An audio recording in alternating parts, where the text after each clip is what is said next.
ও ভাই, আপনি রাগ করলেও আমি এই কথাটা বলে যাই, বাংলাদেশে 54 বছরে ভালো কাজের আদেশ হয়নি, ভালো কাজের অনুরোধ হয়েছে। কারণ আদেশ করতে হলে আদেশের জায়গায় থাকা লাগে। 54 বছরে ইসলাম আজও আদেশের জায়গায় যায়? বলেন বলেন। এবার একটু সম্ভাবনা দেখা দিচ্ছে, তারপরও ফতোয়াবাজি।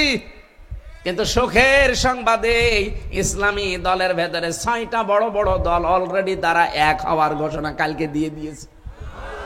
তারা সবাই বলছে দেশে এবার ইসলামের বাক্স হবে একটা, যে যে দল করেন করেন। এই যে লক্ষ্মীপুরে কমলনগর, ওখানে যে থানা আছে, ওখানে চরমনায় পীর সাহেবের একজন মুরিদ, ওনাকে ঘোষণা দিয়েছে। উনি আজকে দেখলাম মাইকে ঘোষণা দিচ্ছে, আমার দল যদি আমাকে বলে হ্যাঁ দলীয় প্রতীক পাওয়া গেছে দাঁড়াবো, যদি বলে না এখানে জামাত ইসলামের কাউকে দেওয়া হয়েছে, দল মত আর দেখা দেখি নেই, ইসলামের বাক্স হবে একটা, সবাই মিলে ভোট দেব জামাত ইসলামকে। এই সুখের সংবাদটা সারা দেশে এখন ছড়িয়ে যাচ্ছে, আমরাও আশার সঞ্চার পাচ্ছি। কারণ এবার আমরা এমন জায়গায় পৌঁছাতে চাই যেখানে পৌঁছালে ভালো কাজের আদেশ দেওয়া যায়, অনুরোধ না। আমরা কি ভালো কাজের আদেশ দেব না অনুরোধ করব? অন্নাহু আনিল মুনকার, নাহা মানে কি? না না, নাহা মানে শুধু নিষেধ না, নাহা মানে বাধা তৈরি করা, ব্যারিকেড দেওয়া, প্রাচীর তৈরি করা। এই যে নদীতে মনে করেন স্রোত চলছে, আমি যদি বাকের সাহেবকে নিয়ে যেতে বলে ফু দেন, এ পানি বন্ধ হয়ে যাবে। বাকের সাহেব আমির হামজানা কাবার ইমাম এসে ফু দিলে জীবনও বন্ধ হবে না। ওটা বন্ধ হওয়ার জন্য ওখানে প্রাচীর দেওয়া লাগবে, ব্যারিকেড দেওয়া লাগবে। আল্লাহ বলেন অন্যায় কাজগুলোতে শুধু সোমন্তর সো বললে হয় না, ওটা বাধার প্রাচীর তৈরি করা লাগে। আর এবার তৈরি হবে ইনশাআল্লাহ। কিসের চাঁদাবাজি? এরকম 500 গোনা চলছে বাংলাদেশে, সব বাধার প্রাচীর দিয়ে আমরা বন্ধ করবো ইনশাআল্লাহ। আল হাফিজুন আলী হুদুদিল্লাহ, তারা আল্লাহর নির্ধারিত সীমারেখা সংরক্ষণ করে চলে, বিশেষ করে তাদের চরিত্রকে। এই দেশে সবচাইতে সৎ চরিত্রবান এবং যোগ্যতার মাপকাঠিতে উত্তীর্ণ ইসলামী ছাত্র শিবিরের ভাইরা আর জামাত ইসলামের ভাইরা, এটা সারা দেশে এখন পরীক্ষিত এবং সুনামের সাথে এই কাজ তারা করে চলছে। কিন্তু ইসলামপন্থী কোন মানুষ যদি এখন একবার ডাক দেয়, ঢাকাতে এই যে 21 তারিখে বাংলাদেশ জামাত ইসলামের মহাসমাবেশ আছে, আমার মনে হয় মহাসমুদ্র তৈরি হবে ইনশাআল্লাহ।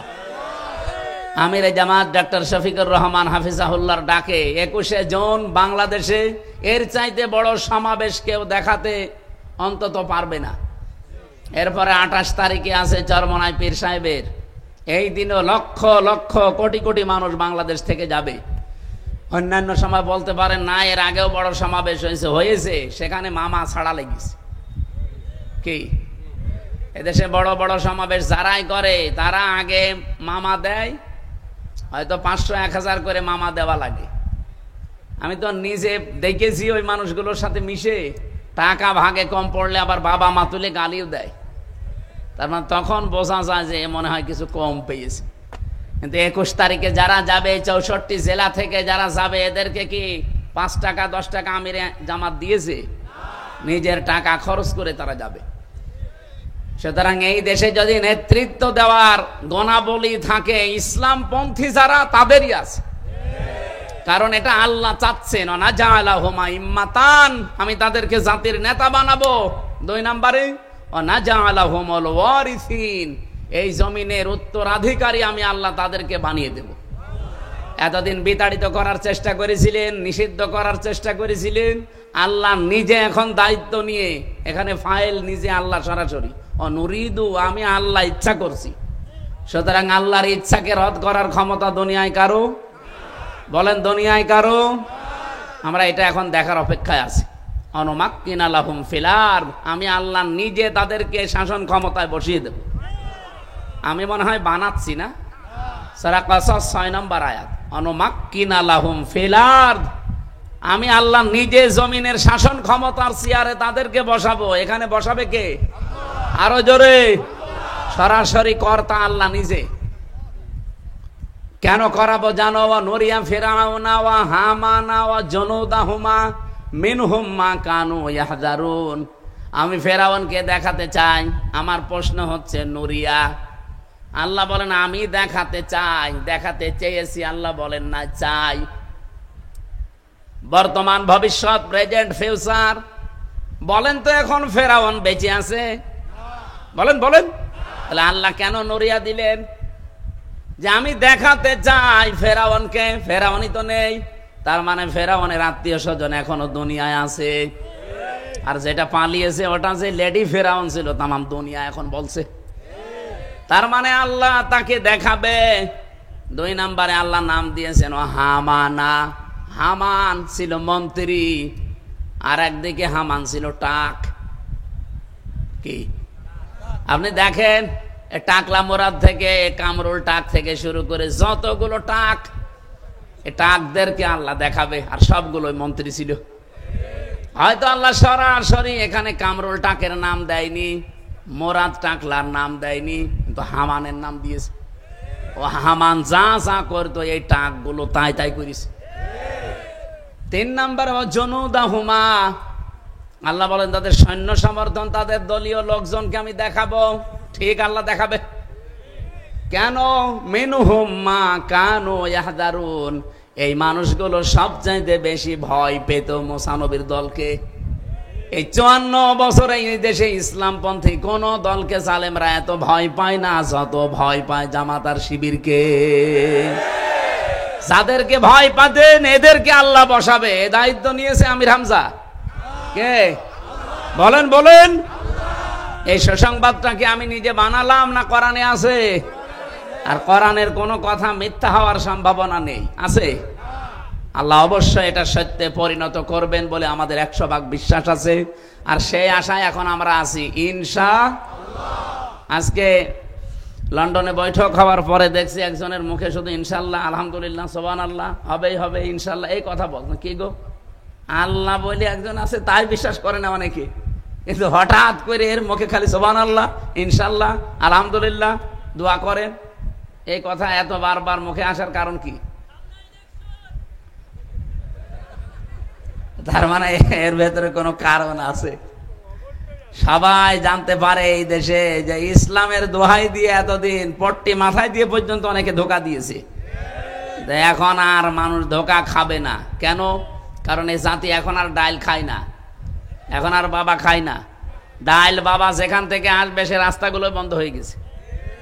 কি পুলিশ এসেছে, আপনি পুলিশের কাছে কানে কানে যে জিজ্ঞাসা করেন যে এই দেশ থেকে তামা, সোনা, রূপা, লোহা এগুলো সব পাচার হয়ে যায় দস্তা। আর দাদার দেশ থেকে আসে ডাল বাবা। ডাল মানে তা মসুরের ডাল আসে না, কি ডাল? ফ্যান্সি ডাল। আমি একবার ওই যে যখন বিশ্ববিদ্যালয়ে ছিলাম ফার্স্ট ইয়ারে 11 সালে, 10 সালের প্রথম দিকে মানে শেষের দিকে, থানায় গেছি। আমার প্রথম যত গ্রেফতার করে নিয়ে যায়, বের করে যেদিন দিল আমি বলছি যে 2জনকে পিটাচ্ছে ধরি। আমি সেকেন্ড ওসিকে জিজ্ঞাসা করেছে যে এখানে মারেন কেন? হুজুরের ডাইল খায়। আরে ভাই কোন দেশে আসলাম যে ডাইলও খাওয়া যাবে না? এ ডাইল সে ডাইল না, এ ফ্যান্সি ডিল। এরা ফ্যান্সি ডিল খায়, এরা বাবা খায়। এগুলো আসা বন্ধ হয়েছে এই 10 মাসে। জাতি পোড়াটা চেঞ্জ হয়ে গেছে। এখন আর জাতি মাতাল নেই যে আপনি পট্টি মাথায় দিয়ে হাতে তসবিহ নিয়ে উল্টা পাল্টা বুঝিয়ে দেবেন আর মানুষ বুঝে ফেলবে। কে কথা বোঝেন? জাতি এখন ভেবে চিনতে সিদ্ধান্ত নেবে ইনশাআল্লাহ। কোন ষড়যন্ত্রে আমরা পা দেব না। সম্মানিত ভাইরা, আমরা কোরআনে কারিমের যে আয়াত দিয়ে আরম্ভ করেছিলাম আলিফ লাম দিয়ে, জালিকাল কিতাবু লা রাইবা ফি, কোরআনের ক্ষমতা আছে হেদায়েত দেওয়ার, কিন্তু হেদায়েত পাওয়ার জন্য আমারও কিছু কোয়ালিটি লাগবে। সে কোয়ালিটি প্রথম কি? আমার মন থাকা লাগবে। সুতরাং আজকে আপনি মন তৈরি করে বসেন যে তেলাওয়াত কিন্তু আয়াত থেকে যেগুলো এখান থেকে ডেলিভারি দেওয়া হবে এটা আমার জন্যই। এটা কার জন্যে? আল্লাহ যেন আমাকে মেনে চলার তৌফিক দেন। যদি মন তৈরি এখনো না হয় যে যা শুনছি শুনি, বাড়ি যাওয়ার আগে আবার রেখে যাব, আপনি আজকের একদিনের মাহফিল না, কিয়ামত পর্যন্ত যদি এখানে হতেই থাকে, আপনি শুনতেই থাকেন, কিছুই হবে না। কারণ আমাদের চাইতে গিরিশচন্দ্র সেন কোরআন শরীফ পড়েছে বেশি, শুনেছে বেশি, লিখেছে বেশি, বুঝেছেও বেশি। বুঝেছে বেশি বললাম কেন? ও কোরআনের শুধু বঙ্গ অনুবাদ করে না, ও তাফসির পর্যন্ত লিখেছে। ওই নরসিংদী বাড়ি শিবপুরে এই হিন্দু বেটা পড়া কোরআন শরীফের এক একটা শব্দের একাধিক অর্থ ওর আয়ত্তে ছিল, নাই তো তাফসির করলো কি দিয়ে? এখানে জেলা আমির সহ যত আলেম ওলামা আছে, আলিয়া কওমি বিশ্ববিদ্যালয় যাই বলেন, আমি গ্যারান্টি দিতে পারি একজনও বুকে হাত দিয়ে কেউ আমরা বলতে পারবো না যে পড়া কোরআনের প্রত্যেকটা শব্দের অর্থ আমার জানা আছে। পারবেন না? আমি পড়েছি মানে কতবার পড়েছি এক একটা শব্দ আমার নিজেরও মনে নেই, এতবার পড়েছি, কিন্তু আমার এখন আর আয়ত্ত নেই। হ্যাঁ, আবার দেখা লাগবে, স্টাডি করা লাগবে, তাছাড়া বলতে পারবো না। আমি ছোটকাল থেকে এই কোরআনের ওপরে লেগে আছি, আমার অনার্স মাস্টার্সও এর ওপরে। আমি হাফেজি পড়েছি, আর তাও যেমন তেমন ভাবে না, আমি আয়াত, পারা, পৃষ্ঠা, লাইন, রুকু, সূরার নাম, তাফসির সহ একেবারে আয়ত্ত করে রেখেছি প্রত্যেকটা আয়াত। তারপরও প্রতিটি শব্দ আমার মনে নেই। অথচ হিন্দু মানুষ কি পড়া পড়েছিল আপনি বলেন তো? আমি মাঝে মাঝে আমার নিজেরটা দিয়ে মিলাই যে এত লেগে থেকেও আমি ওর মতো হতে পারি না। ও পড়া কোরআন শরীফের প্রতিটি শব্দের একাধিক অর্থ ওর জানা ছিল, নয়তো তাফসির করা সম্ভব না। কারণ এমন এমন শব্দ আছে কোরআনে এক এক জায়গায় এক এক অর্থে ব্যবহার হয়েছে, শব্দ এক, কিন্তু ব্যবহারের ক্ষেত্র দেখে আল্লাহ ব্যবহার আলাদা দিয়েছেন। দরবা মানে মারা, দরবা মানে দৃষ্টান্ত দেওয়া, দরবা মানে সফর করা। এই যে তিনটা অর্থ বললাম একটা শব্দের। এখন যেই জায়গায় অ্যাপ্রোপ্রিয়েট হবে, যেখানে সেট করলে অর্থটা সঠিকভাবে বেরিয়ে আসবে, ওই জায়গায় ওই অর্থটা ওখানে লেখা লাগবে। আপনি যদি দরবা মানে সব জায়গায় শুধু মারা ধরেন, তাহলে আল্লাহ যেখানে দৃষ্টান্ত দিল, যেখানে সফরের কথা বললো, আপনি মিলাবেন কি করে? তাহলে গিরিশচন্দ্র সেন কি পড়া পড়েছিল আপনি বলেন? আপনার চাইতে আমার চাইতে অন্তত বেশি পড়ে নাই? বলেন বলেন। বেশি তো পড়েছে, বেশি বুঝেছে, বেশি লিখেছে, বেশি শুনেছে, কিন্তু মরণের আগে হেদায়েত পেয়েছে? না, পায়নি। মরে যাওয়ার পরে ওরে মাটিতে দেয়নি, জানাজা দেয়নি, কবরে দেয়নি, কি করেছে? পড়িয়ে ফেলেছে। কি বুঝলেন বলেন আপনি? এত বেশি কোরআনের কাছে থাকার পরে ওই লোকটা হেদায়েত পায়নি, কারণ ওর মন ছিল না। কি ছিল না? আমাদেরও যদি মন না থাকে গিরিশচন্দ্র সেনের মতো হয়, আপনাকেও আল্লাহ হেদায়েত দেবেন। আল্লাহর অত দায় পড়ে না যে আপনাকে হেদায়েত না দিলে আল্লাহর ক্ষমতা মনে হয় কমে যাবে। এই জন্য আপনি আগে মন তৈরি করেন। আপনার জন্যই কোরআন, আর কোরআন এসেছে হেদায়েত দেওয়ার জন্য। এটা পারেও, কিন্তু সবাইকে দেয় না। দুধ এর নাম কিন্তু ideal food. Milk is an ideal drink বলা হয় না, আইডিয়াল ফুড বলা হয়। অথচ দুধ তো তরল, ওটা তো ড্রিঙ্ক বলার দরকার। বিজ্ঞান বলছে না milk is an ideal food, এটা আদর্শ খাবার, আদর্শ পানি না। সারা পৃথিবীর 12,500 খাবারের ওপরে চিকিৎসা বিজ্ঞানী যারা তারা গবেষণা করেছে, ওরা মিলিয়ে দেখছে যে খাবার আপনার ক্ষুধা লাগলে খাবেন, ক্ষুধা মিটবে, তো পিপাসা মিটবে না। হ্যাঁ, পিপাসা মেটাতে হলে আগে পানি পান করেন, পিপাসা মিটে যাবে, কিন্তু ক্ষুধা আবার মিটবে না পানিতে। এক একটার এক এক কাজ। এ পৃথিবীতে একটাই মাত্র খাবার তারা পেয়েছে, তার নাম দুধ, যেটা খেলে ক্ষুধাও মিটে যায়, পিপাসাও মিটে যায়। এই জন্যে বিজ্ঞান এখন জানিয়েছে সন্তান জন্মের একাধারে 6 মাস পর্যন্ত পৃথিবীর কোনো কিছু যেন তারে না দেওয়া হয়, শুধু মায়ের দুধ ছাড়া। 2 বছর পর্যন্ত দুধ খাওয়ানোর নিয়ম। যেই সন্তান যত বেশি মায়ের দুধ খেতে পারবে, তাকে পৃথিবীর রোগ শোক থেকে আল্লাহ তত বেশি বাঁচিয়ে রাখবে।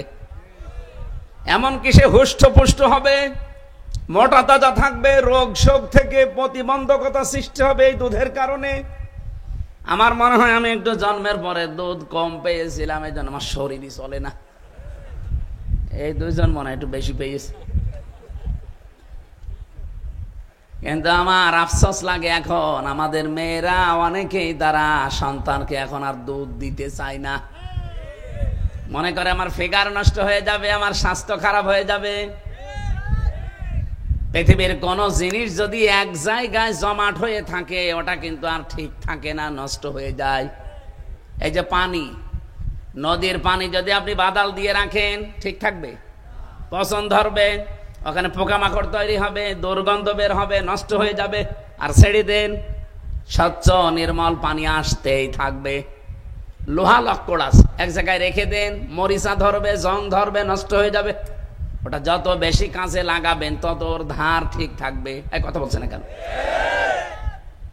পৃথিবীর প্রতিটি জিনিসে, টাকা পয়সাও এক জায়গায় রাখা ওভাবে ঠিক না, ওর হক যত আদায় করবেন তত ভালো থাকবে। পৃথিবীতে ক্ষমতাও এক জায়গায় ঠিক না, এইটাও গরম হয়ে যায়। 15 বছর যদি একাধারে তাদের কাছে না থাকতো এত গরম হইতো না। কথা বলেন না কেন? পৃথিবীর কোন জিনিস যেহেতু এক জায়গায় রাখলে ঠিক থাকে না, রাখলেই নষ্ট হয়ে যায়। ঠিক মায়ের স্তনে আল্লাহ যে দুধ দিয়েছেন এটা যদি জমাট করে রাখেন এখানে ক্যান্সার হওয়ার সম্ভাবনা। আপনি ফিগার ঠিক রাখার জন্য বলছেন না আমি দুধ খাওয়াবো না, শেষে ক্যান্সার হলে কেটে বাদ দেওয়া লাগবে, তখন টের পাবেন। আমি আর নিচে নামলাম না। সম্মানিত মা বোনেরা, আপনার স্তনে আল্লাহ যে দুধ দিয়েছেন এটা শুধু খাবার না, এর ভেতর আল্লাহ মহব্বত দিয়েছেন। এই জন্য যে সন্তান মায়ের দুধ বেশি করে খায় তাদের মায়ের সাথে মহব্বত, ভালোবাসা বৃদ্ধি পায়। দাস আপনারা দিতে চান না, স্বামীকে বলে যে ডানো আনো, কি আনতে বলে? ডানো, ডানো আনো। মনে হচ্ছে পাগল পেয়েছে আমাদের। ডানো না এনে দিলাম, কিন্তু ডানো বানায় কি দিয়ে? পশুর খাবার দিয়ে, পশুর দুধ দিয়ে বানানো হয় এই ডানো। ওর ভেতরে যে 19টা জিনিস পাওয়া যায় ডানোর, ওখানে লেখা আছে দেখবেন একটা একটা করে পশুর দুধের কিছু নিয়ম নীতি ওর ভেতরে পাওয়া যায়। এই জন্য ডানো খেয়ে যারা মানুষ হয় দেখবেন বড় হয়, এই মানুষগুলো আর মানুষের চরিত্রে থাকে না, পশুর মতো হয়ে যায়। এরাই বড় হলে তখন মা বাবার আর সম্মান, ভালোবাসা, শ্রদ্ধা দেয় না, তখন বৃদ্ধাশ্রমে রেখে আসে। এক কথা বলছেন? দুধের কত বড়, কত ফজিলত আছে দুধের। প্রতিদিন একটা সন্তান মায়ের স্তন থেকে কমপক্ষে 8 বার 10 বার করে দুধ পান করতেই থাকে। একবারে যদি দুধ পান করে কমপক্ষে 1 পোয়া করেও পান করলে এক দিনে 2 কেজি পান করে। আমি আমারটা হিসাব করে দেখেছি। আমি যদি একা, আমি হিসাব করলাম আমার মায়ের স্তন থেকে কমপক্ষে আমি 2 বছরে 36 মণ দুধ খেয়েছি। আমি আমারটা মেলানোর পরে আমার 2 বাড়ি পরে এক চাচা, ওনার ছেলে 5টা, মেয়ে 12টা, বউ 1টা। কয়টা হয়েছে? 17টা। আমি ক্যালকুলেটর নিয়ে ওনারটা একটু হিসাব করলাম, দেখি ওনারটা কয় কেজি হয়। মোবাইল আছে, বের করেন তো। 36 মণ যদি এক একটা সন্তান 2 বছরে খায়, 17 36 কত হয়? তাড়াতাড়ি করেন না, আরো বেশি হওয়ার কথা। চিন্তা করেন, ওই মহিলার ওজন খুব বেশি হলো 50-60 কেজি হবে। 612 মণ দুধ আল্লাহ তার শরীর থেকে বের করেছে।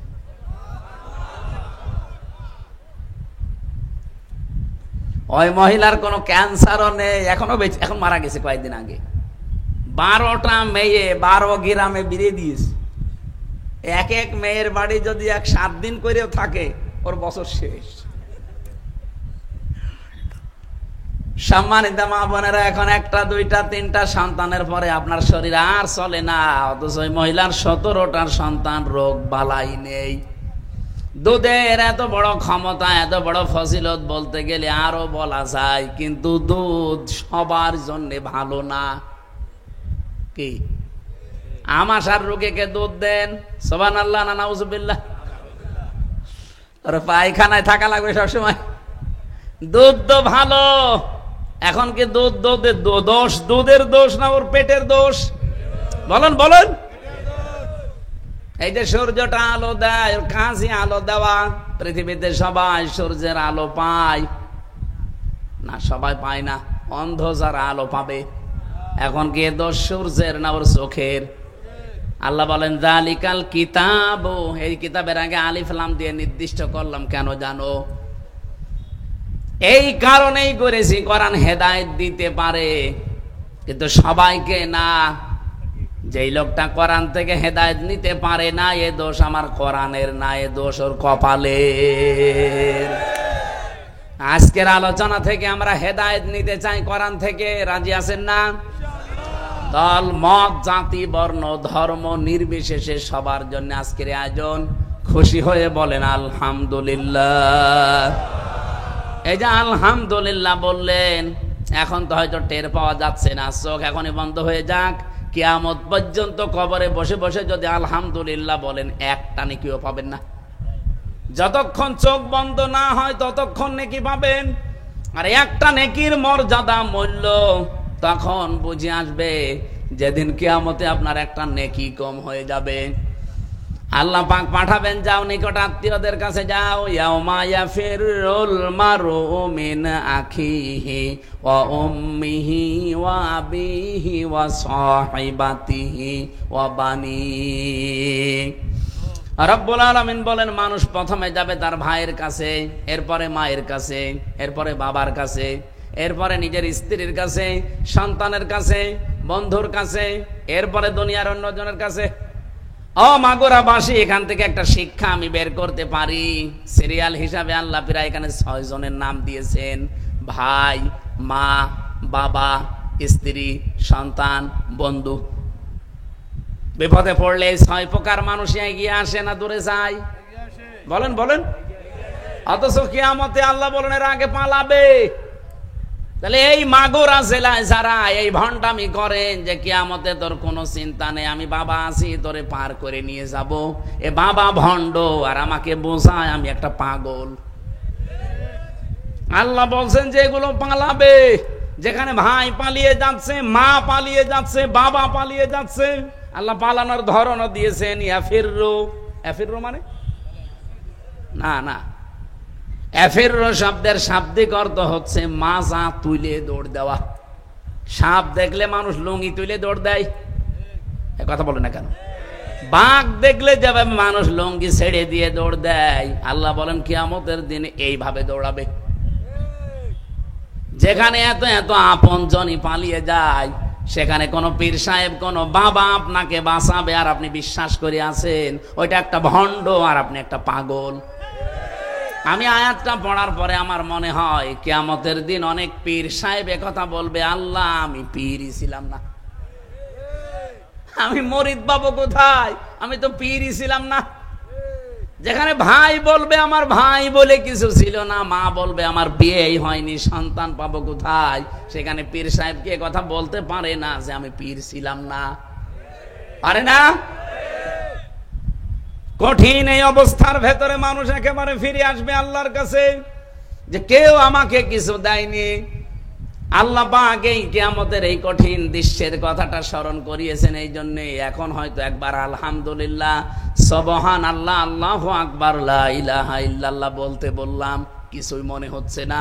মনে হবে ওই সময় যখন ধরা খেয়ে যাবেন।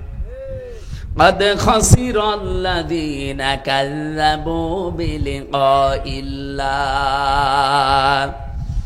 সূরা আনআম 7 নাম্বার পারা 10 নাম্বার পৃষ্ঠা 5 নাম্বার লাইনের 31 নাম্বার আয়াত। এটা ইবনে কাসিরে আছে। আল্লাহ পাক বলেন অবশ্যই ক্ষতিগ্রস্ত হয়ে গেছে, হবে না, এটা মাঝে সিগা, ক্ষতিগ্রস্ত হয়ে গেছে আল্লাযীনা যারা কাযযাবু বিলিকাইল্লাহ, এই পৃথিবীতে আল্লাহর সাথে সাক্ষাৎ হবে কিয়ামতে, এটা যারা বিশ্বাস করে না, এই মানুষগুলোর জীবন ক্ষতিগ্রস্ত হয়ে গেছে, হবে না, হয়ে গেছে। হাত্তা ইযা জাতুহুমুস সাআতু বাগতাতান, হঠাৎ করে যখন তাদের সামনে মরণ বা কিয়ামত চলে আসবে। এখানে সাআতুনের অর্থ দুইটা, একটা কিয়ামত অথবা মরণ। ক্বালু ইয়া হাসরাতানা আলা মা ফাররাতনা ফিহা, তখন এই মানুষগুলো পেছনের জীবনের দিকে তাকিয়ে বলবে, আল্লাহ কি পাঠালাম আমি, আমার পেছনের জন্য আমি যা পাঠিয়েছিলাম এইটার জন্য তখন সে আফসোস করবে। অহুম ইয়াহমিলুনা আওজারহুম আলা যুহুরিহিম আলা সামা ইয়াসিরুন। এই মানুষগুলো কিয়ামতের দিন বহন করে নিয়ে যাবে তাদের পাপের বোঝা পিঠের উপরে। আপনি একটু খেয়াল করেন, ফেরেশতারা এই দৃশ্য দেখে বলবে, আল্লাহ, এই ময়দানে মাহশারের মানুষেরা সাবধান, খেয়াল করো, একটু দেখো, সামা ইয়াসিরুন, কত নিকৃষ্ট বোঝা এই লোকটা বহন করে নিয়ে যাচ্ছে।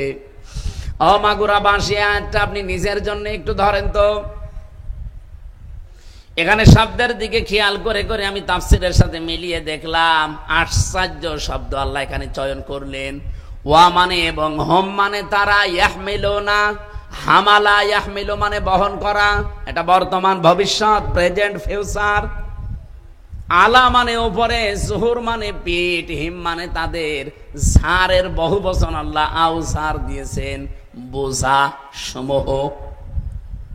আমি আয়াত থেকে কয়েকটা বিষয় বের করতে পেরেছি। এইদিকে তাকান, আল্লাহ বলেন কিয়ামতের দিন এই লোকটা আমির হামজা অথবা বাকের সাহেব, এই দুইজন কিয়ামতের দিন যখন হাঁটবে, এদের মাথার উপরে তাদের পাপের বোঝাগুলো চাপিয়ে দেব।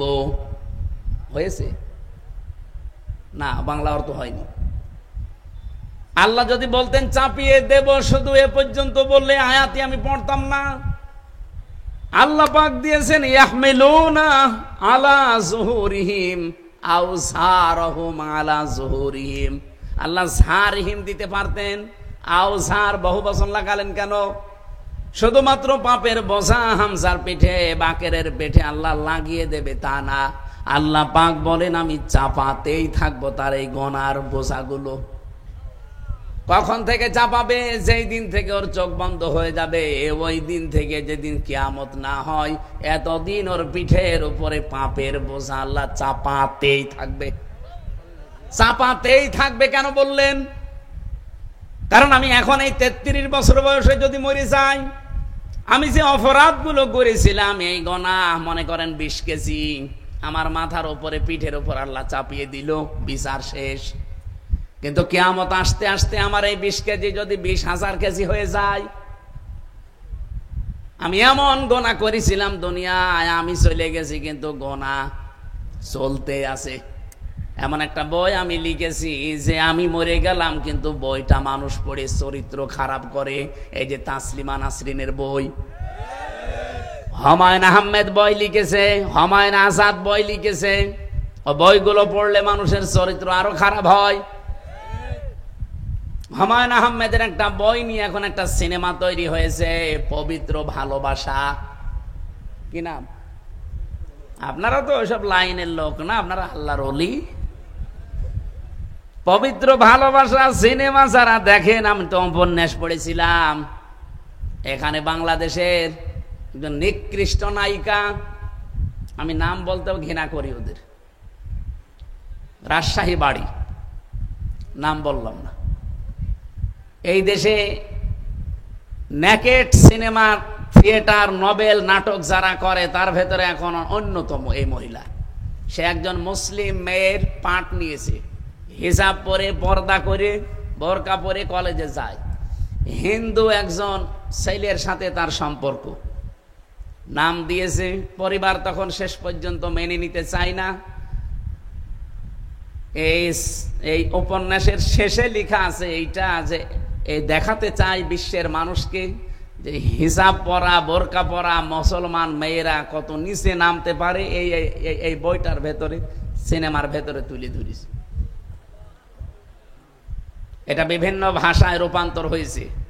বিভিন্ন দেশে যখন এই সিনেমাটা যায়, ওই সমস্ত ভাষায় তাদেরকে দেখানো হয়। অন্যান্য জাতির লোকেরা যখন দেখে তখন বলে ইসলামে এইরকম, উপরে ফিটফাট, ভেতরে সদরঘাট। কি কথা বোঝেন? এখানে যে মুসলমান মেয়ের পাঠ নিয়ে সিনেমায় অভিনয় করেছে, হিন্দু একজন ছেলের পাঠ নিয়ে যে ছেলেটা অভিনয় করছে, দুইজনের সাথে বিবাহ শাদী যতই ভালোবাসা হোক, জায়েজ আছে? বলেন বলেন।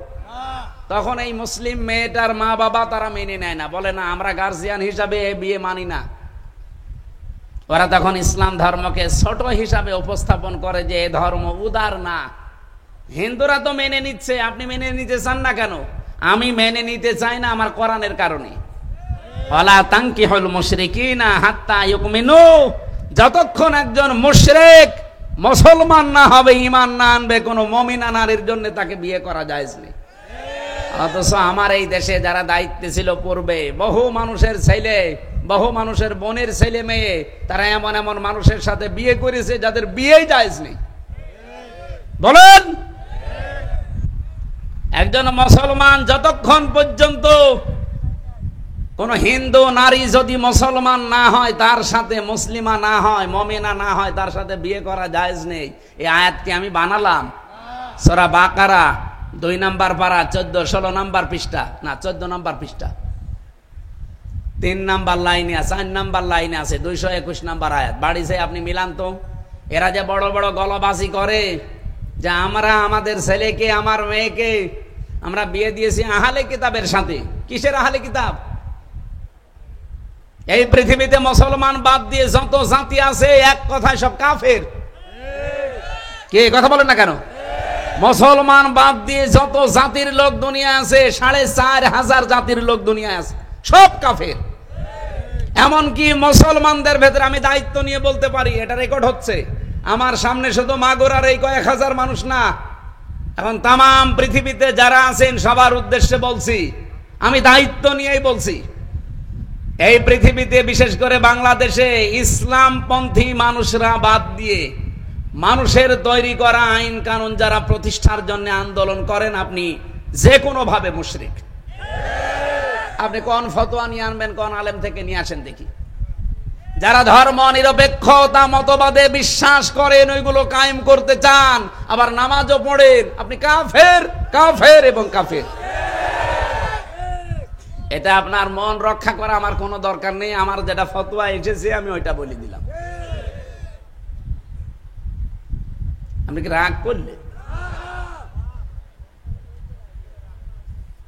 বলেন তো, আমার 33 বছরে, ওনার 60 বছরে বা 50 বছরে আমরা 50 মন গোনা করেছিলাম। কিয়ামতের দিনে 50 মন ওনার মাথার উপরে আল্লাহ যদি চাপিয়ে দেয়, আমার 33 মন যদি গোনা চাপিয়ে দেয় তো বিচার শেষ। কিন্তু কিয়ামত আসতে আসতে আমার বোঝা যদি 33,000 মন হয়ে যায়, এরকম হবে না? এই পবিত্র ভালোবাসা নামে যে উপন্যাস আপনি লিখে চলে গেলেন, আপনি তো মরে গেছেন, কিন্তু সিনেমা হয়েছে। এই সিনেমা বিভিন্ন দেশে চলছে। কত মানুষ ইসলাম সম্পর্কে খারাপ ধারণা করছে, মুসলিম মেয়েদেরকে নিয়ে উল্টাপাল্টা মন্তব্য করছে আপনার এই লিখিত বইয়ের কারণে। আপনি মরে গেছেন, কিন্তু বই তো মরেনি।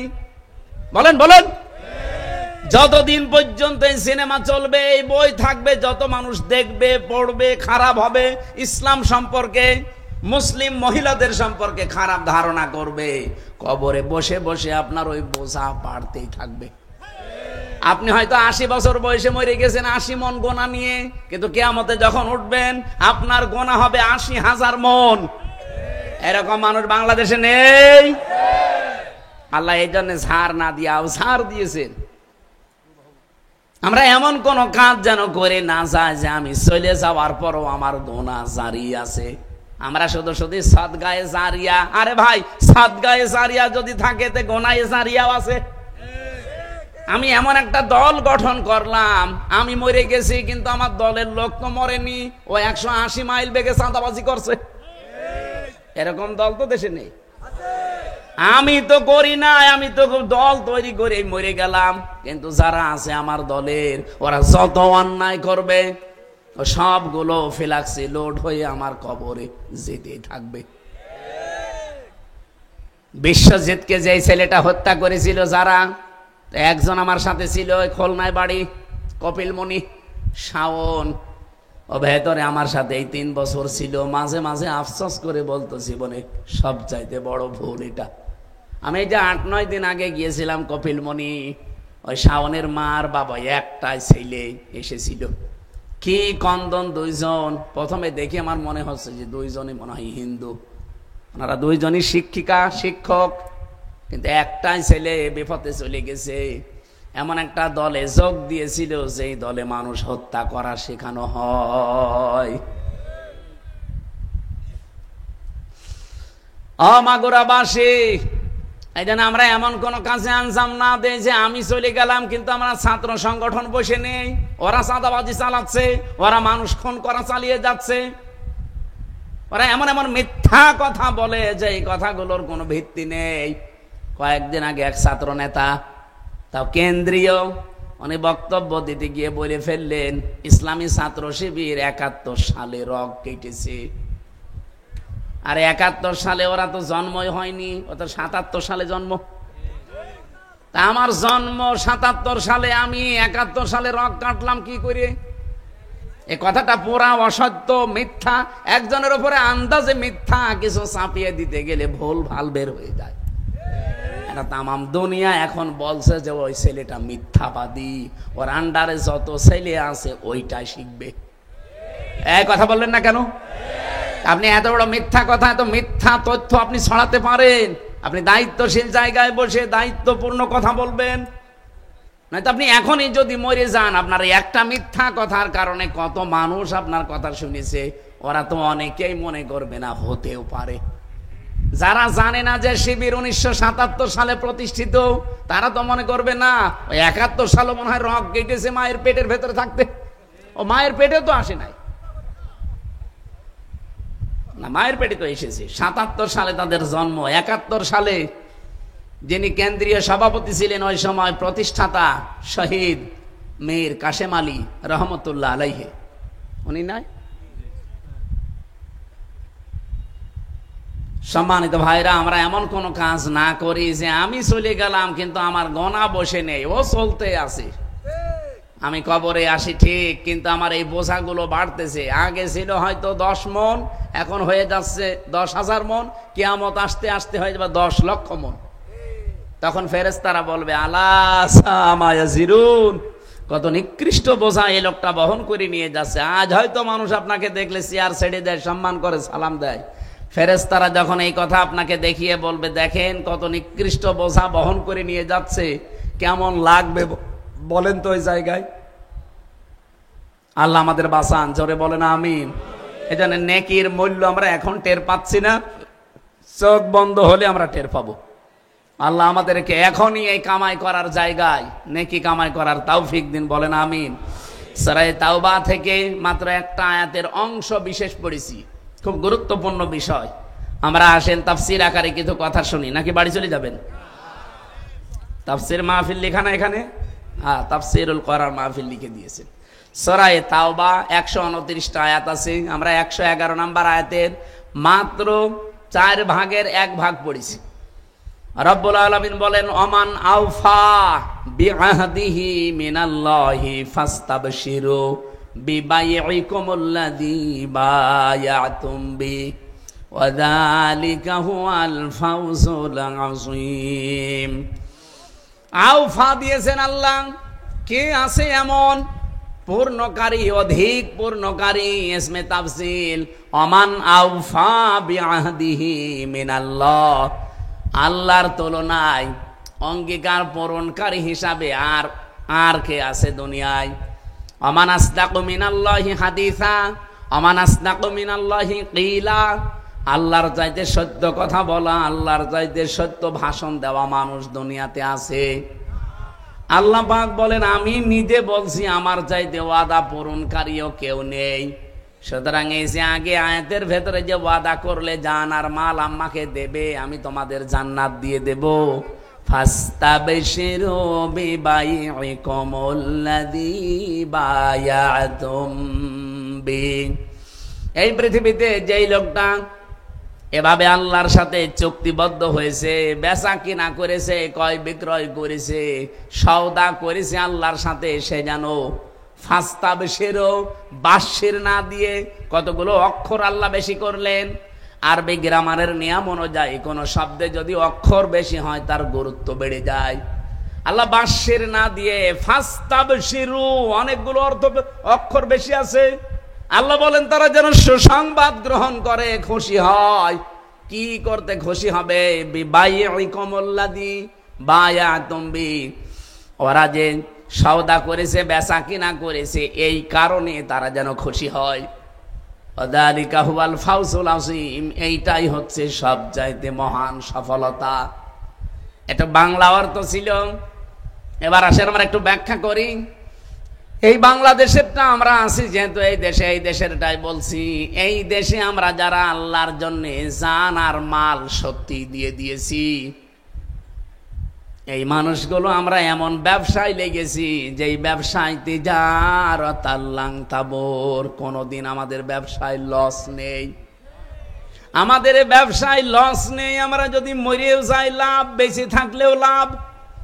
মরে গেলে জান্নাতি, বেঁচে থাকলে যতদিন আছে, যেহেতু জানমাল আমার আর নেই, আমি আল্লাহকে দিয়েছি। এই আল্লাহর দেওয়া যেটা এখন আছে এটা আমার কাছে আমানত। এই আমানতটা আমি সঠিক কাজে ব্যবহার করার মাধ্যমে আমার জান্নাতের নিয়ামত আরো বাড়াতে পারবো। জোরে বলুন সুবহানাল্লাহ। এই জন্য কিছু গুণ অর্জন করা লাগবে বলে আল্লাহ এখানে 7টা গুণের কথা দিয়েছেন। আর আমি গ্যারান্টি নিয়ে বলতে পারি, রাগ করলেও শোনেন, এটা রেকর্ড হচ্ছে, আপনি না শুনলেও আমার কোনো অসুবিধা নেই। তামাম দুনিয়া শুনছে, তামাম পৃথিবীর মানুষকে বলছি, যদি আল্লাহর সাথে এই বেচা কিনা করে, এই সওদা করে লাভবান হয়ে যদি সুসংবাদ পেতে চান, আনন্দ করতে চান, বাংলাদেশে যাদের ছেলে আছে ইসলামী ছাত্র শিবিরে দিয়ে দেবেন, মেয়ে আছে ইসলামী ছাত্রী সংস্থায় দিয়ে দেবেন। এখানে যে 7টা গুণের কথা পাবেন, এগুলো সব তাদের ভেতরে আমি নিজে পেয়েছি। এই জন্য আপনাকে আমি আহ্বান জানাচ্ছি। 1 নম্বরে আত্মাইবুন, তারা তাওবাকারী। ওরা সব বিরাদের, সব বিদারিতে রাতের বেলা গভীর রজনীতে রাত 1:30 2টার সময় যে কান্না কাটি আমি নিজে দেখেছি, বাংলাদেশে কোনো ছাত্র সংগঠন এইটা আমি পাইনি। এই জন্য আপনারা গ্যারান্টি দেই, আপনার ছেলেটাকে আপনি দেন, মেয়েটাকে দেন, ওরা এই নিয়মটা শিখাবে, তাকে তাওবাকারী বানাবে। আর অন্যান্য দলেও তওবা আছে, কিন্তু তওবা আছে কি ও সাতা নিজেই বোঝে না। তওবা কি? খালি আস্তাগফিরুল্লাহ পড়লে তওবা হয় না। তওবা করতে হলে 2টা শর্ত মানা লাগে আর একটা সময় মেনটেন করা লাগে। আর এটা ইসলামী ছাত্র শিবির মানে। এবার আপনি সূরা জুমারের 54 তথ্যটা, রব্বুল আলামিন বলেন, কেউ যদি তাওবা করতে চায়, জীবনের অপরাধগুলো ক্ষমা করে নিতে চায়, কি করা লাগবে জানো? ওয়া আনিবু ইলা রাব্বিকুম ওয়া আসলিমু লাহু মিন ক্বাবলি আইয়াতিয়াকুমুল আযাবু সুম্মা লা তুনসারুন। 1 নম্বরে আপনাকে ফিরে আসা লাগবে আল্লাহর দিকে। 2 নম্বরে আল্লাহর বিধান এখন যেখানে যেটা পাবেন আত্মসমর্পণ করে দেবেন, মাথা নত করে দেবেন, স্যালেন্ডার করে ফেলবেন। এই 2টা শর্ত শুনতে যত সহজ মনে হচ্ছে, এই 2টা শর্ত মানা অত সহজ না। আমি আল্লাহর দিকে ফিরে যদি আসি, আমার থাকে আর সুদ থাকবে না। কি? আমি যে আল্লাহর দিকে ফিরে এসেছি, আমার কাছে ঘোষ থাকবে, আমার বউ ব্যাপারটাই চলতে পারবে, আমি সিনেমা দেখতে পারবো। বলুন তাহলে শব্দটা শুনতে কি ছিল? আনিবু ইলা রাব্বিকুম, যে আল্লাহর দিকে ফিরে আসে। শুনতে তো সহজে হয়ে গেল, বলেও ফেললাম সহজে, কিন্তু বাস্তব জীবনে এটা মেনে নেওয়া কত কঠিন আপনি বলেন। এতটুকু আল্লাহ শেষ করেননি, ওয়াসলিমু, এটা আরো কঠিন। আল্লাহর বিধান যেখানে যেটা পাবে ও সঙ্গে সঙ্গে মাথা নত করে দেবে। এটা যে কত বড় কঠিন কাজ, যারা এর সমস্যায় সম্মুখীন হয়নি সে বুঝবে না। আল্লাহর বিধান যখন যেটা সামনে আসবে না, আমার নিজের আর কিছু নেই, কারণ আমি কলিন্না সলাতি ওয়া নুসুকি ওয়া মাহইয়া ওয়া মামাতি লিল্লাহি রাব্বিল আলামিন পড়ে ফেলেছি। এখন আমার আর নিজের মন মতো কিছু করার কায়দা নেই। এই যে আমার নিজেরটা ধরেন, হ্যাঁ অনেকে মনে করতে পারেন আপনি, মানুষ ট্রাই করার জন্য প্রথমে মেম্বারে দাঁড়ায়, এরপরে চেয়ারম্যানে দাঁড়ায়, এরপরে ভাইস চেয়ারম্যানে দাঁড়ায়, এরপরে উপজেলা চেয়ারম্যানে দাঁড়ায়, এরপরে মেয়রে দাঁড়ায়, এরপরে এমপি দাঁড়ায়। আপনি তো কিছুই কোনোদিন দাঁড়ালেন না, একবারে আপনার এই এমপিতে দাঁড় করিয়ে দিয়েছে। এটা দাঁড় করিয়ে আমার জন্য ভালো হয়নি, আমার দুনিয়ার হিসাবে আমার আরো লস হয়েছে। কারণ বাংলাদেশের জামাত ইসলামের আমির যিনি, উনি অলরেডি ঘোষণা দিয়েছে, এই দেশ এই দল থেকে কেউ যদি এমপি হতে পারে 5 বছরে তার 1টা টাকাও বাড়বে না। অন্য দল কোন দল আছে বাংলাদেশে যেই দলের লোক এই ঘোষণা দিতে পারে যে আমার দল থেকে কেউ এমপি যদি হয় 5 বছরে তার 1টা টাকাও বাড়বে না, আরো কমবে? বলেন। কোন দল যদি এ ঘোষণা দিতে পারে আমি ছেড়ে দেবো এখনই। আমার তো মনে হয় অন্য কোন দল তো দিতেই পারবে না, যদি দেয় ওই দল থেকে কেউ এমপি দাঁড়াবে না। বলবো ছাতা করে আমি করবো কি? আর আমার লস হয়েছে এই কারণে বলছি 5 বছরে যদি আল্লাহ আমারে পাস করায়ও একটা টাকাও তো বাড়বে না, আরো যা আছে কমবে। এই 5 বছর আমি বাইরে থাকলে আমার কত বাড়তো বলেন তো দুনিয়া হিসাবে। এরপর আমি আকিস গ্রুপের খতিব, কত কিছু পেতাম, যে সব আমার হাত ছাড়া হয়ে যা আল্লাহ দিয়েছিল আমার বাবার যা ছিল ছাতা আরো চলে যাবে। এ লাইনে এসে আমার কি হলো? আমি তো জীবনে কোনোদিন মেম্বারে দাঁড়াবো কল্পনাও করি নাই, স্বপ্নেও দেখি নাই। হঠাৎ করে চাপিয়ে দিলে দায়িত্ব। কারণ আমি কলিন না সলাতি অনুসুকি যেই দিন পড়েছি অক্টোবরের 13 তারিখে 24 সালে, ওই দিন থেকে আমার আর মন বলে কিছু নেই, যা বলে তাই। যদি ওটা জায়েজ হয় বলো সামি'না ওয়া আতা'না, আমরা শুনলাম মেনে নিলাম। এটা যদি নেতার ক্ষেত্রে হয় বলেন তো আল্লাহর ক্ষেত্রে আরো কত কঠিন। এই জন্য যারা তাওবাকারী হবে ওই মানুষগুলোর দ্বিতীয় শর্ত এইটা, ওরা যখন আসবে ওরা আল্লাহর কথা শুনলে আত্মসমর্পণ করে দেবে। কখন করবে? মিন ক্বাবলি আইয়াতিয়াকুমুল আযাবু সুম্মা লা তুনসারুন, ওই আযাব আসার পূর্বে যখন তাকে আর সাহায্য করা হবে না। মাগুরাবাসী আমাদের সাহায্য করা হবে না একটা সময়, ওই সময়ের নাম মরণের সময়। কিয়ামত মনে পাচ্ছেন আপনি? মরণের সময়, মরণের সময় আপনাকে আর সাহায্য করা হবে না। সুতরাং এই সময় আসার আগে আপনাকে এই 2টা শর্ত মানা লাগবে। আর মরণ তো আসবে 41 সালে। কখন? বাড়ি যাওয়ার পরে। বসে আছেন, দাঁড়াবেন, সে গ্যারান্টি আছে? সুতরাং এক্ষুনি চলে আসতে পারে। তাহলে তাওবা করা লাগবে কি 2 বছর পর না এখনই? এক্ষুনি। এই তাওবাটা আমি পেয়েছি এদের ভেতরে। সুতরাং আমরা যদি সফল হতে চাই, মহা সফলতা অর্জন করতে চাই দুনিয়া আর আখিরাত মিলে, 1 নম্বরে আমাদের গুণ তৈরি করা লাগবে, আমরা যেন তাওবাকারী হই। তাওবা করতে হলে কয়েকটা শর্ত মানা লাগে। 1 নম্বরে আপনাকে অপরাধের স্বীকৃতি দেওয়া লাগবে। 2 নম্বরে অনুশোচনা করা লাগবে, অনুতপ্ত হওয়া লাগবে। 3 নম্বরে জীবনে আর এই কাজ আমি কোনো দিন করবো না এরকম দৃঢ় সিদ্ধান্ত নেওয়া লাগবে। আল্লাহ বলেন 2 নম্বরে আত-তাইবুনা আল-আবিদুনা, তারা ইবাদতকারী হবে। ইবাদত বলতে শুধু নামাজ রোজা না, এই পৃথিবীতে যত রকমের কাজ আমি করি সবই আমার ইবাদত। আমি যে টয়লেটে যাই এইটাও ইবাদত। এদিকে তাকান, আমি বাম পা দিয়ে প্রবেশ করে বললাম আল্লাহুম্মা ইন্নী আউযু বিকা মিনাল খুবুসি ওয়াল খাবাইস। 4-5 মিনিট 8-10 মিনিট আমি টয়লেটে কাটালাম। ওখান থেকে বের হলাম, ডান পা দিয়ে বললাম গফরানাকা আলহামদুলিল্লাহিল্লাযী আযহাবা আন্নিল আযা ওয়া ফানি। এই 8-10 মিনিটে আমি যা করেছি পুরাটাই ইবাদত। বলেন বলেন, আপনি কি চিন্তা করেন এখান থেকে যে টয়লেটের মতো এরকম একটা নিকৃষ্ট কাজে 8-10 মিনিট খরচ করে যদি পুরাটা ইবাদত হয়, তাহলে আমার ব্যক্তিগত জীবন থেকে আন্তর্জাতিক জীবন পর্যন্ত আমি যা করব ইবাদত হবে না কেন? আমি যদি স্ত্রীর সাথে হাসি মুখে কথা বলি ওইটাও আমার ইবাদত। নবীজি বলেন আমার কাছে 3টা জিনিস সবচাইতে বেশি প্রিয় ছিল। 1 নম্বরে সুগন্ধি, 2 নম্বরে নামাজ, 3 নম্বরে আমার নিজের স্ত্রী। ইমরাতি একালিপ টান আছে, আমার নিজের স্ত্রী আমার কাছে খুব ভালো লাগে। আমাদের কাছেও সুগন্ধি ভালো লাগে, কিন্তু অনেকের কাছে দেখি দুর্গন্ধ ভালো লাগে। ওই যে বিড়ি খায় যারা, আপনি কি মনে করেন সুগন্ধ? কি গন্ধ, ওর পাশে দাঁড়ানো যায় না যারা বিড়ি খায়।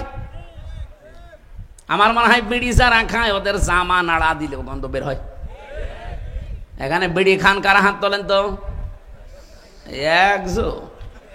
এই এলাকার দোকানঘাট চলে, একজন আছে, যাক আপনি ছেড়ে দিন ভাই, ও বদ অভ্যাস ওইটা। আর বেশি চাপ দিয়ে তো বলতেও পারছি না, কারণ আকিস গ্রুপ আল্লাহর ওলিরাই তো বানায়। বহুবার বলেছি স্যারকে যে স্যার এটা বাদ দিয়ে খাবার তৈরি করেন যেন মানুষের স্বাস্থ্যের পক্ষে ভালো হয়।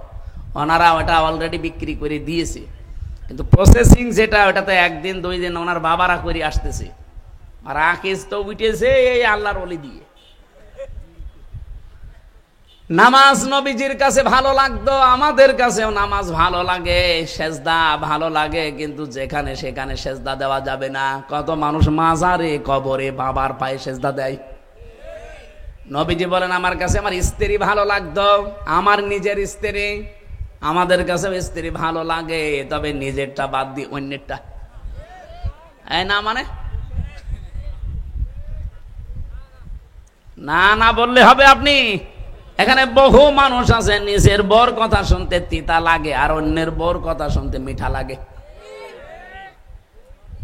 অথচ নবীজি বলেন আমার নিজের স্ত্রীর সাথে আমি হাসি মুখে কথা বলি, তার হাত চেপে ধরলে যতগুলো ছোটখাটো গোনা ছিল সব হাতের মাঝখান দিয়ে ঝরে যায়।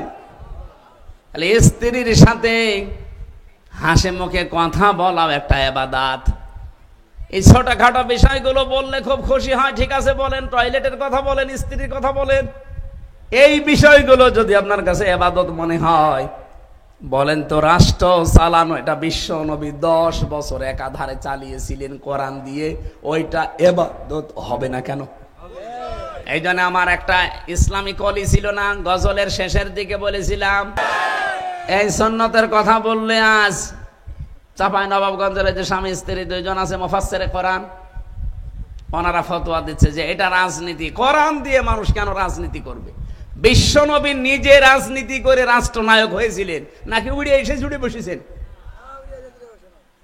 সুতরাং ওনার কাজ যা ছিল ওইগুলো যদি আপনি সুন্নাত মনে করেন, খাবারের পরে মিষ্টি খাওয়া, মেসাক করা, 10 বছর রাষ্ট্র চালিয়েছে কোরআন দিয়ে, এইটাও সুন্নত মনে করা লাগবে। এটা যারা রাজনীতি মনে করে উল্টাপাল্টা কথা বলে চলে যেতে চান, এ জাতি এখন কিন্তু সব বুঝে ফেলেছে যে আপনি ধান্দাবাজ। বলেন বলেন, ইসলামী ছাত্র শিবির বলেন, জামাত ইসলামী বাংলাদেশ বলেন, ইসলামী ছাত্রী সংস্থা, ইবাদত তারা এইভাবে শেখায়, টয়লেট থেকে শুরু করে রাষ্ট্র পর্যন্ত প্রত্যেকটা ইবাদত শুধু আল্লাহর হুকুম থাকা লাগবে, রাসূলুল্লাহর তরিকা থাকা লাগবে।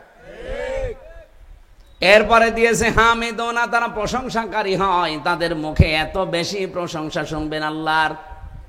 এই যে কথা বলা হয় তারা রগ কাটে, কে বলেছে আপনাকে? আমি নিজে তো মিশেছি তাদের সাথে, কয় কোনোদিন তো পাইনি যে রগ কেটে দিয়েছে। এই মাগুরাতে যদি জিজ্ঞাসা করা হয় যে রগ কেটেছে আপনি কোথাও দেখেছেন, বলেন না শুনেছি। কোথায়? কুষ্টিয়ায়। কুষ্টিয়ায় যে বলা হয় কোথায় রগ কেটেছে, বলে কুষ্টিয়ায় না, ওই ঝিনাইদহ। ঝিনাইদহ জিজ্ঞাসা করবো না ঝিনাইদহ না খুলনায়। এই 54 কি 77 সাল থেকে শুরু করে আইসে 25 সাল পর্যন্ত এই সোনার উপরে চলছে। আজ পর্যন্ত কোন শিবিরের ভাই যে রগ কেটে দিয়েছে আমি অন্তত দেখিনি, আমিও শুনেছি। কথা বলেন না কেন? অন্য দলের লোক রগ না কল্লা কেটে দেয়, আমি দেখেছি। কি কল্লা কেটে দেয় দেখেননি? এই যে বিশ্বজিৎ যার নাম, যেভাবে কোপাচ্ছিল, মনে আছে যে মরা গরু মরে গেছে কোপাচ্ছে, অথচ জিন্দা মানুষ। ছেলেটা বারবার বলছিল যে ভাই আমি শিবির করি না, যদি বিশ্বাস না হয় আমার জিনিসপত্র দেখে, আমি হিন্দু মানুষ, আমি মুসলমানই না, কিসের শিবির? তারপরও মানে নাই। এই যে শাস্তি এখন পাচ্ছে, যাবজ্জীবন জেল, আগে ফাঁসির আসামি ছিল, এখন যাবজ্জীবন, তার মানে 30 বছর জেল খাটা লাগবে। ওর মা আর বাবা সেদিন আফসোস করে আমারে বলছিল, কি করলো ছেলেটা, আপনি একটু চেষ্টা করেন তো। আমি চেষ্টা করে আমি মার খাবো? ছাত্র লীগের লোক, আর তারপরও বিশ্বজিৎ হত্যা মামলার আসামি, ওর ফাঁসি থেকে যাবজ্জীবন। 30 বছর যদি জেল হয়, অন্তত 22 বছর তো খাটাই লাগবে। কি করলো সে? 25 বছর বয়সে মনে করেন জেলে গেছে, আরো যদি 30 বছর জেল খাটা লাগে, 30 আর 25 কত হয়? তো বের হয়ে কি করবে? ওর মা বাবাকেও মনে হয় আর পাবে না, ওর মা বাবা মুরব্বী হয়ে গেছে। এরকম ভুল কাজ যেন কেউ না করে। আন্দাজে একজনের উপরে দোষ দেবেন না। এরা যা প্রশংসা করে এদের সাথে মিশে দেখেন, কথা বলতে গেলে হয় সুবহানাল্লাহ, আলহামদুলিল্লাহ, আল্লাহু আকবার, লা ইলাহা ইল্লাল্লাহ, সব সময় শুকরিয়া মুখে লেগে আছে। আল্লাহ বলেন হামিদুনা, তারা প্রশংসাকারী হবে, আস-সাইহুনা, তারা রোজা রাখে। আমি বড় বড় দায়িত্বশীল মানুষের সাথে মিশে দেখেছি, তারা সপ্তাহে 2 দিন, মাসে 3 দিন রমজানের রোজা, মুহররমের রোজা, জিলহজের রোজা রাখতে আছে। অধিকাংশ সময় জেলখানায় দেখতাম রোজা আছে। মাওলানা রফিকুল ইসলাম খান 3 বছর আল্লাহর এই বান্দা আমার সাথে ছিল। মাঝে মাঝে কি ভাই বলে রোজা আছে, ওই কারাগারে নিয়ে যেত একসাথে, আমাদেরকে কোর্টে নিয়ে যেত, তখন একসাথে যাওয়ার সময় নাস্তা দিত, খাবেন না? না, রোজা আছে। ওর ভেতরে কি ভালো খাবার আনন্দ করে দেয় যে খান সেহেরি রোজা রাখেন? ওই পান্তা ভাত ঝাল দিয়ে মরিচ দিয়ে এই উল্টা পাল্টা জিনিস দিয়ে খেয়ে তারা রোজা আছে। কিন্তু মানুষগুলোর শরীর স্বাস্থ্য আল্লাহর এই প্রশংসার কারণে রোজা রাখার দ্বারা আল্লাহ 3 বছর পরে বের করে দিয়েছে, এখনো সুস্থ মানুষ। আমি নাই খেতে পারতাম না, এই জন্য আমার শরীর চলছে না। সাইহুন আর রাকিউন আর সাজিদুন, এই 2টা শব্দ দিয়ে আল্লাহ নামাজ বুঝিয়েছেন। রুকু আর সেজদা, তারা নামাজ আদায়কারী, রুকুকারী, সেজদাকারী। আলামিরুনা বিল মারুফ, তারা ভালো কাজে আদেশকারী। নাহুনা আনিল মুনকার, তারা অন্যায় কাজে নিষেধ করে। দল মত জাতি বর্ণ ধর্ম নির্বিশেষে আজকের এই অনুষ্ঠান, এটা যদিও মুসলমানেরা সাজিয়েছে, কিন্তু কোরআন শরীফ কি শুধু মুসলমানদের? বলেন বলেন। ওয়াইন আহাদুম মিনাল মুশরিকিন আস্তাজারাকা ফাআজিরহু হাত্তা ইয়াসমা কালাম আল্লাহ। হে নবী, যদি মুশরিকরাও কোরআন শুনতে আসে, যদি হিন্দুরা কোরআন শুনতে আসে, আপনি তাদেরকে শোনার ব্যবস্থা করে দেবেন, নিরাপদে তারা শুনে যেন বাড়ি যেতে পারে। আপনি চিন্তা করেন, মুশরিকরা হিন্দুরা কোরআন শুনতে আসলে তাদেরকে নিরাপদে শোনার ব্যবস্থা করে দেওয়া লাগবে। এ নির্দেশ কার? কারণ কোরআনকে আল্লাহ এমন ক্ষমতা দিয়ে দুনিয়ায় পাঠিয়েছে, এ মানুষের মনের পরিবর্তন ঘটাতে পারে। সে ক্ষমতা কোরআনের নেই? প্রথমের দিকে আপনি তাকান, যালিকাল কিতাব লা রাইবা ফি। লা রাইবা ফি বলার আগে আল্লাহ কিতাবের আগে আলিফ লাম দিয়েছেন। এই আলিফ লাম দেওয়ার কারণ হচ্ছে কেবলমাত্র শুধুমাত্র একমাত্র একটাই কিতাব আছে দুনিয়ায় যেটা মানুষকে হেদায়েত দিতে পারে। পৃথিবীতে আর কোন কিতাব মানুষকে হেদায়েত দিতে পারে না। আল্লাহ কোরআনকে এই ক্ষমতা দিয়েছেন। আরে কি গো, আশ্চর্য তো। এই ছেলে,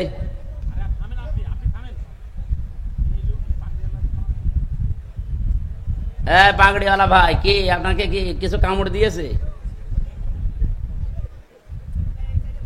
ওনারা এখানে নিয়ে এসে বসান তো, নিয়ে আসেন, 2-3 জন ধরে নিয়ে আসেন এখানে। আসেন এখানে, আসেন আসেন।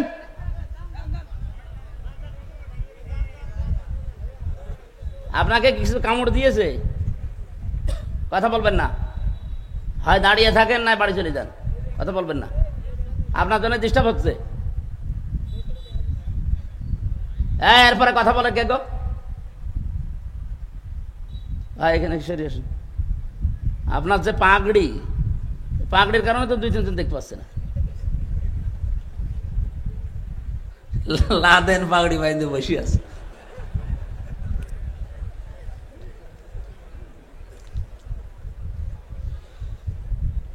কোরআনে কারিম থেকে হেদায়েত পাওয়ার জন্য কিছু শর্ত আল্লাহ দিয়েছেন।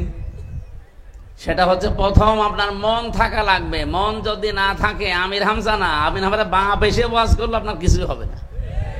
কারণ কোরআনকে আল্লাহ ক্ষমতা দিয়েছেন মানুষকে হেদায়েত দিতে পারে, কিন্তু সবাইকে না। প্রথমেই শর্ত, আপনার মন আগে তৈরি করা লাগবে যে আমি যে কথা আজকে শুনতে যাচ্ছি এ কথা আমার জন্যেই। এ কথা কার জন্যে? আমি আজকে সত্যি হেদায়েত পাওয়ার জন্যই বাড়ি থেকে এসেছি।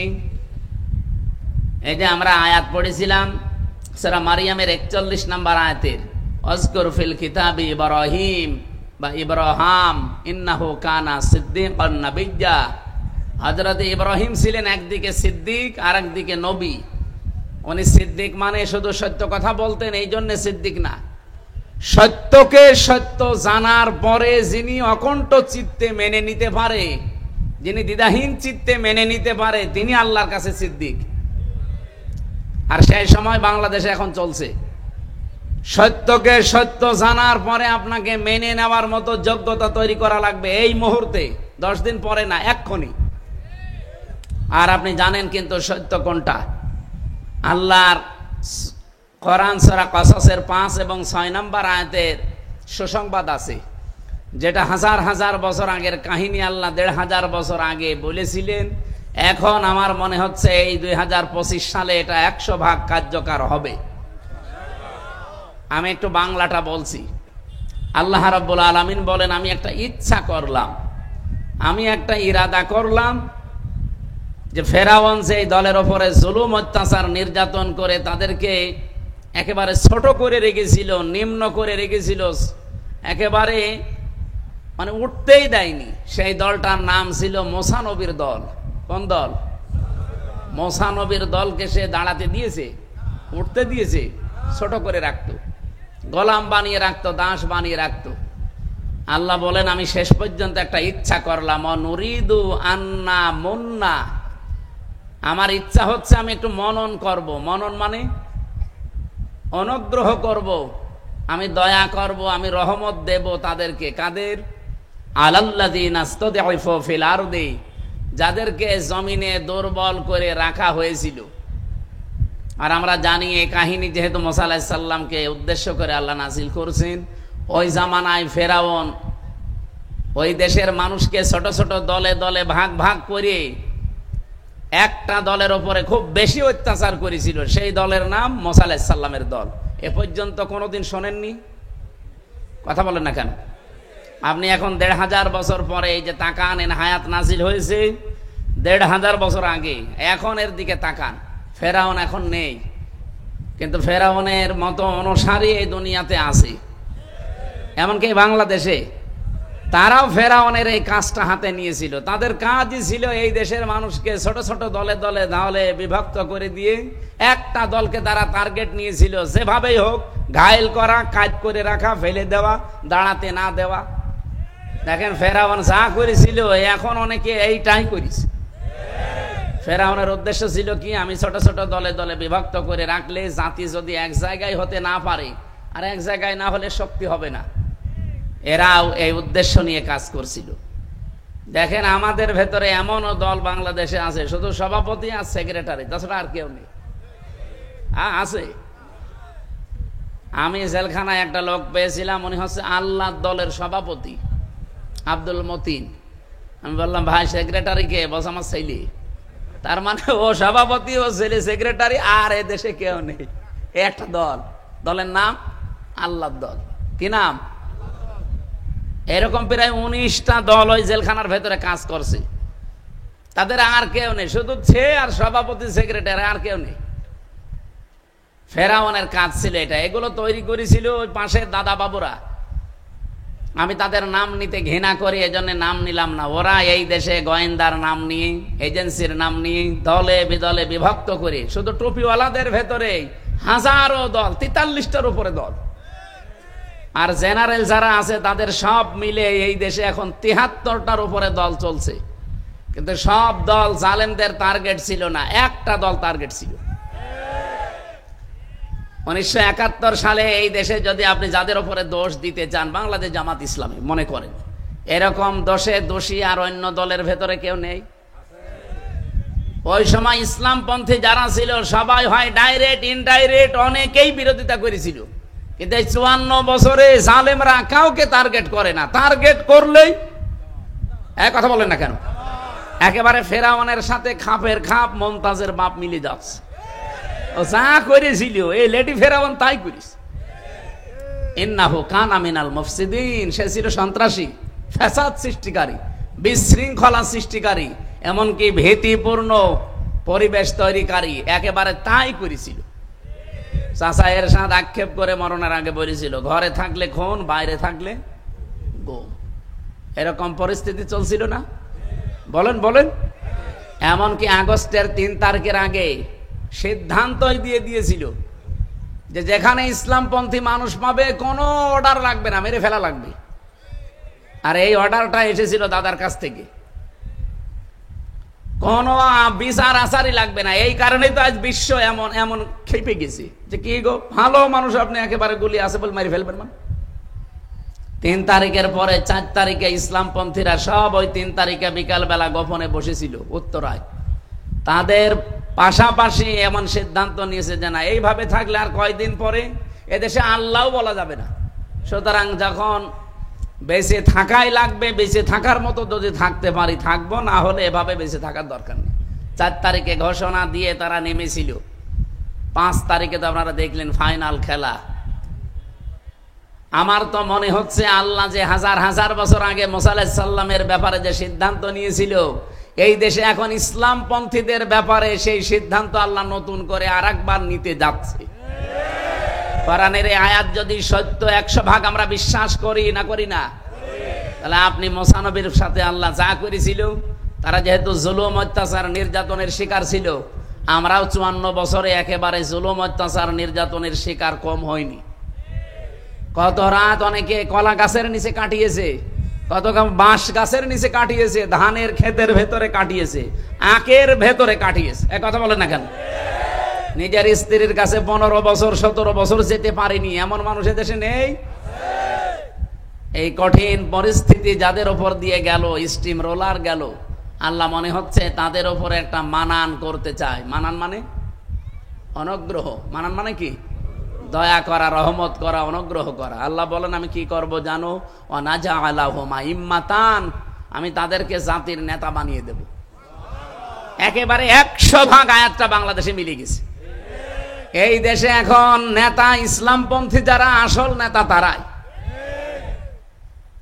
এদেশে যত বড় নাম করা মানুষ হোক, হ্যাঁ কিছু মানুষ হয়তো আবেগে যেতে পারে, তাদেরকে হয়তো টাকা পয়সা দিয়ে নিয়ে যেতে পারে,